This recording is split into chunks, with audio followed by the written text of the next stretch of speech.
I, சாமு நாசர் எனும் நான் சட்டப்படி அமைக்கப்பட்ட இந்திய அரசமைப்பின் பால் உண்மையான நம்பிக்கையும் மாறாப்பட்டும் கொண்டிருப்பேன் என்றும் இந்திய நாட்டின் ஒப்பில்லா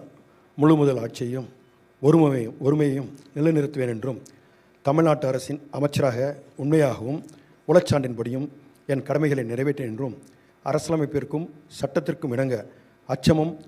ஒருதலை சார்புமின்றி வெறுப்பை விலக்கி பலதரப்பட்ட மக்கள் அனைவருக்கும் நேர்மையானது செய்வேன் என்றும் உளமாற உறுதியளிக்கின்றேன். I, சாமு நாசர் எனும் நான் தமிழ்நாடு அரசின் அமைச்சர் என்ற முறையில் எனது கவனத்திற்குள்ளாவதும் தெரிய வருவதுமான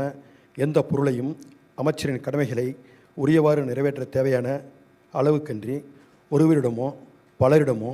நேர்முகமாகவோ மறைமுகமாகவோ அறிவிக்கவோ வெளிப்படுத்தவோ மாட்டேன் என்று உளமாற உறுதியளிக்கின்றேன்.